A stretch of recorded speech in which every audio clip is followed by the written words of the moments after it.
பார்க்கலாம். அவியலுக்கு தேவையான காய்கறிகளை நான் அரிஞ்சு வச்சுருக்கேன். கத்திரிக்காய், வாழைக்காய், கேரட்டு, முருங்கைக்காய், உருளைக்கிழங்கு எல்லாத்தையும் நீல வாக்கில் அரிஞ்சு வச்சுருக்கேன். அடுத்து மாங்காயும் சேர்த்து அரைச்சி வச்சுக்கணும். காய்கறியை இப்போ வேக போட்டுடலாம்.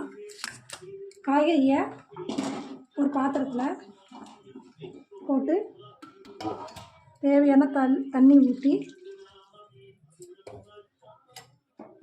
அடுப்பு ஆன் பண்ணிக்கலாம். தேவையான அளவு தண்ணி ஊற்றியாச்சு. இப்போது கொஞ்சம்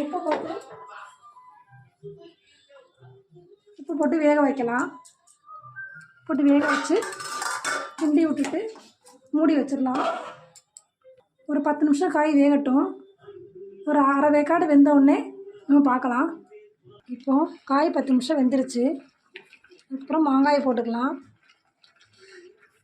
மாங்காய் போட்டு ஒரு 2 நிமிஷம் கிடக்கட்டும், வேகட்டும் காய். 2 நிமிஷம் மூடி வச்சுக்கலாம். இப்போ மாங்காய் போட்டு கொஞ்சம் 1 நிமிஷம் ஆயிடுச்சு. அடுத்து மசாலா போடலாம். மசாலாவுக்கு தேவையான பொருள் வந்து சின்ன வெங்காயம், ஜீரகம், பூண்டு, பச்சை மிளகாய் அதை ஒன்றா பேஸ்ட் பண்ணி வச்சுருக்கேன். அதை இதில் போட்டு மூடி வச்சிடணும். கட் பண்ணு. மசாலா போட்டாச்சு. மசாலா போட்டு மறுபடியும் சொல்கிறேன். சின்ன வெங்காயம், ஜீரகம், பச்சை மிளகாய், பூண்டு இதை ஒன்றா போட்டு மிக்சியில் பேஸ்ட் பண்ணி அரைச்சி இதை போட்டிருக்கேன். போட்டு ஒரு 5 நிமிஷம் மூடி வச்சிடலாம். இப்போது மசாலா போட்டு பச்சை வாசனைலாம் போயிடுச்சு. அதில் கொஞ்சம் தேங்காய் எண்ணெய் ஊற்றிக்கலாம். தேங்காய் எண்ணெய் ஊற்றி கிளறி மூடி வச்சிடலாம்.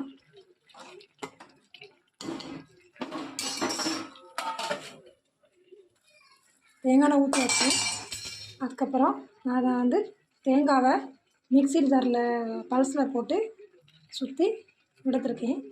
லாஸ்ட்டாக தேங்காய் போட்டு கிளறி விட்டு இறக்குனா அவியல் ரெடி. லாஸ்ட்டாக எண்ணெய், கடுகு, உளுந்தம் பருப்பு, 2 ஜீரகம் தாளித்து நம்ம தாளித்து இதில் கொட்டிட்டோம்னா அவியல் ரெடி. எல்லோரும் செஞ்சு பாருங்கள். செஞ்சு பார்த்துட்டு எப்படி இருக்குன்னு சொல்லுங்கள். அவியல் ரெடி. லாஸ்ட்டாக இப்போ தாளித்து கொட்டிக்கலாம் ஃப்ரெண்ட்ஸ். எண்ணெய், கடுகு, உளுந்தம் பருப்பு போட்டிருக்கேன். போட்டு ஜீரகம் 2 போட்டுக்கலாம்.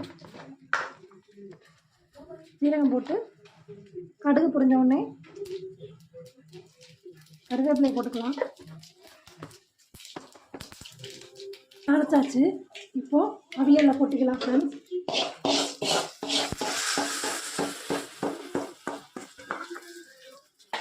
அவியல் ரெடி ஆகிடுச்சு ஃப்ரெண்ட்ஸ். அவியல் நீங்களும் செஞ்சு பாருங்கள். எப்படி இருக்குன்னு சொல்லுங்கள் ஃப்ரெண்ட்ஸ்.